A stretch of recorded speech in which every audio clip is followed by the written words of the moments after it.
Hey everybody, welcome to yet another video. We're going to get you caught up on what's been going on. We'll go back as far as the last race of the year at Bowman Gray. Long story short, we finished 4th in the race and won the championship, so we were able to secure our 7th Bowman Gray championship.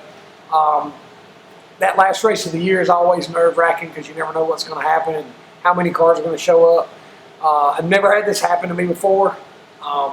And I enjoyed it. The last race of the year I had to finish 18th or better, and there were 19 cars there, including our 2 starting parks. So basically, all I had to do was start the race to win the championship. So pretty cool night for us. It's still hard to believe when I stop and think about growing up at Bowman Gray and looking through old programs back when Daddy was, I guess, my age now, and was racing over there, and think about watching my kids sit in the stands and watch me like I used to do with Daddy. It's kind of cool to think about that I've been able to have the success over there that I have, and to be able to win 7 championships. So that's pretty cool. I'm going to try to get these dates right. I don't know how many dates I'm going to get right. We'll just go in order as far as races are concerned. Maybe we had a race at Dillon, South Carolina for the Southern Modified Racing Series Pass Tour. We qualified on the pole. Yeah, qualified on the pole, and I think we had the best car. It's easy for me to say. Of course, people say, yeah, of course you did, but I really think we had the best car. We led most of the day. We got, what did Daddy say a while ago? We got snookered. That's an old Southern term, I guess. We got snookered on our pit strategy. Jason short pitted and came in a little earlier than we did, and most of everybody else waited till a little bit later in the race to come in. That gave him the track position he needed, and we were able to get to second right to his back bumper at the end of the race. So I finished second in that race. Jason was able to win, so the trophy still came back to our shop. But I feel like that we probably could have won that race had we planned our strategy a little different, but there's no such thing as coincidence. I've said before, God's got a plan, and we're just along for the ride. So we were able to come home second. I'd be silly to complain about that, but it's frustrating when you know how good your car was, especially from my end. With Kim and the guys, the crew, and the fans. Sitting there watching the race, you can say, "Oh, he had a good car. He didn't." I know how good our car was. So for me personally to not win the race, knowing how good our car was, that's kind of what was a bummer on my end, but. Finished second at Dillon. We went last Saturday night. Last Saturday night we were at Carraway for another Southern Modified Racing Series Pass event. Qualified on the pole. Let me say this too. The last 2 races, what I did is after Bowman Gray was over, is I took my Ford built motor out and I put in my NASCAR spec engine. I've got 2 of those engines, so I was able to put that motor in that car. Took it down to Brown and Miller, and they did the plumbing and everything for it, and got us hooked up. So basically, it's just like, this is my tour car that I've had for a couple of years now, the LFR tour car. My Bowman Gray car was the new LFR car that we got, that we raced this year at Bowman Gray for the first time. So basically, the cars are the same. There's a couple little things that are different, but we put the spec engine in that car, and we've been taking that to the past series races so that we can use this car on the NASCAR races. So we were able to take that car. The cool thing about it with that spec engine too is Doug Wolf and the students at the NASCAR Institute actually assemble these engines for us. So I told somebody the other day, we've sat on poles and winning races with these motors. If these kids, if that's any indication of the quality, maybe not the quality, but the knowledge and the experience that these kids are getting and gonna get from the NASCAR Institute. They've got a bright future ahead of them. So thanks to Doug and John Dotson and those guys at the NASCAR Institute for helping us out with these NASCAR motors. But anyway, went to Carraway, sat on the pole. We redrew 5th. I think we ran 2nd or 3rd there for a long time. The car started getting really, really free. I was beginning to wonder if we were going to have anything at the end of the race, even after our pit stop, because the car just the problem that we've had, and this is a good problem, is the car turns too good. In a modified, that's a dream come true. But you don't want to get to the point where you work so hard to eliminate some of that you make the car too tight. So we're creeping up on that slowly. So after the pit stop, we came in, we switched left, put a right rear on. We come back out, and after, I don't know, it got down to about 25 to go, I restarted second. Brandon Moore was leading, and I was second. After, I think, the third restart, I was able to beat him on the outside and go on to win the race. It was our first win of the year for the Southern Modified Racing Series. We've had a great car. We've been second throughout the season. We've been second 13 times. So I did not want to finish second again. I was able to make the pass on Brandon and win the race. So that was a good night for us. So the very next day, that was Saturday, the very next day on Sunday, we had East Carraway Speedway for the NASCAR World and Southern Modified Tour. That race was supposed to be the week before, but when that hurricane came through, and it's on the East Coast, they had a lot of rain and what have you, so they moved it to this past Sunday.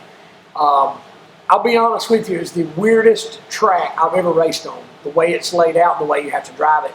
And when I first got there, I wasn't really crazy about the layout. From talking to a lot of other guys, they were going through the same thing. It was just really hard to figure out the best way to keep tires on your car.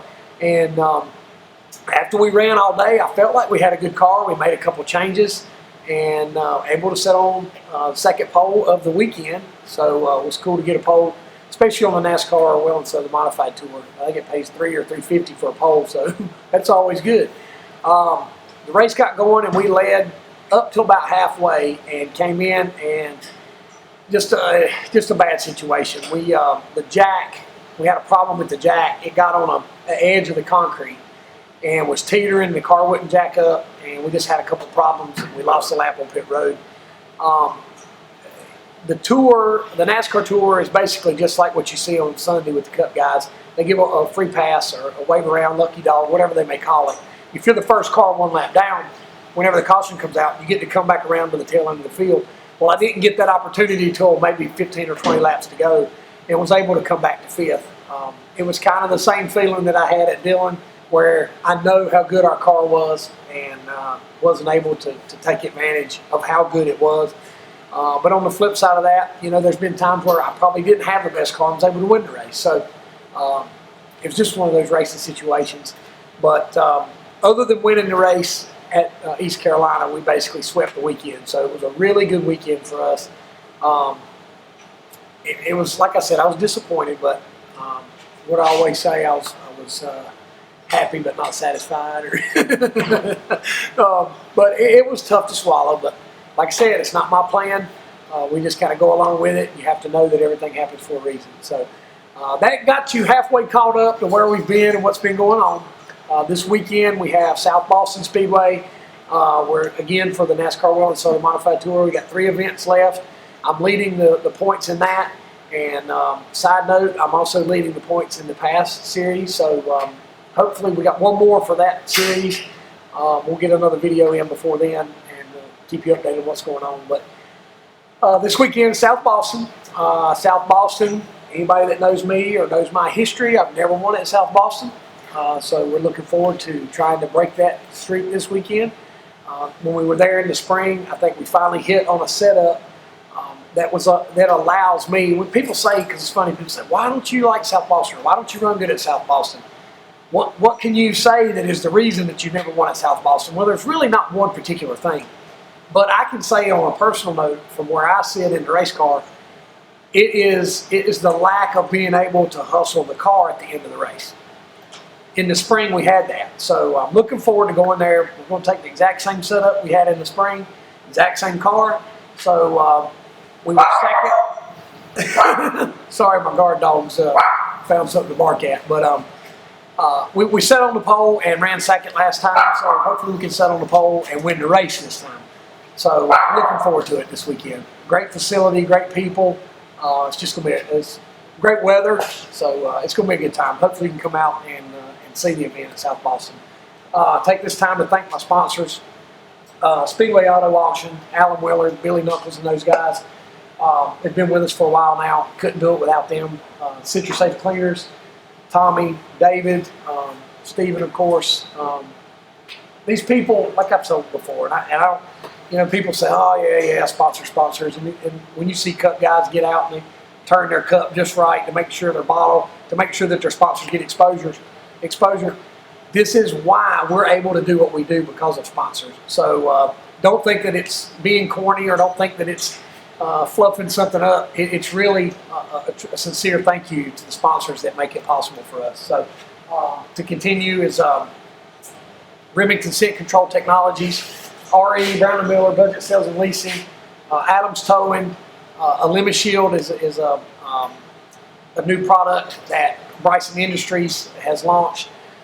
We'll tell you some more about that down the road, but basically it's more targeted for people like me, for people that are sports related, where I don't know how many guys are watching this that grew up in a football locker room like I did, and you smell it from out in the hall. Limit Shield is hopefully going to eliminate some of that for some people. My uniform, my helmet in the race car, my shoes, all of that stuff, I can treat it with this stuff, and I don't have to worry about repelling everybody away from me at the autograph session. So John at Cleanup Supply, thank you, John. Hank Thomas Sunoco Fuels, Randall Race Products, Lori Lucas, and there's a group of people down there.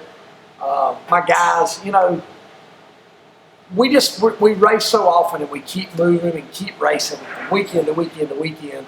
And, you know, I've got a group of guys that follow me and that do that, the families of these people.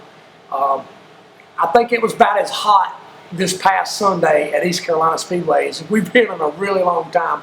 And these guys did it for 2 days this weekend. So to my guys that help and their families, thank you so much. My wife, my kids. You know, it gets down here to the end of the year and everybody kind of gets drugged down because we have raced so often. But you know what? Everybody keeps their head up. Everybody still works as hard as they can. And that's what allows me to tell you about what we've got going on and about the success that we've had. And getting those little win stickers you see on the A-post up there. I couldn't do it by myself, so thank you. So anyway, thank you to everybody who supports us. Thank you to the fans that come out. Love the autograph sessions. South Boston always is a good time. We see people that from that area that on track, right? Yeah, yes, on track. Yeah, they do the on track autograph sessions. So I love that facility, man. It's got the true pit wall, and it's just. It makes you feel like you're at a real racetrack. I don't mean to slight any other tracks, because short tracks across the country have to deal with what they have, and a lot of times they don't have the room or the facilities to have a full-blown pit road. But when we go to South Boston, they've got a full-blown pit wall, and you have your own pit stall. And it's just a really neat facility. If you've never been there, you can come check it out. So anyway, I think I covered everything. I've rambled on here enough. My wife's going to tell me that I talk too much, but that's okay, because I had a lot to get caught up on. So thank you to everybody. Please share and like, and tell us where you're always, man. I love to look and see where people are watching these videos from. So thank you to everything. Thank you for everything that everybody does for us. And please come out and see us this weekend at South Boston Speedway in Virginia. God bless you.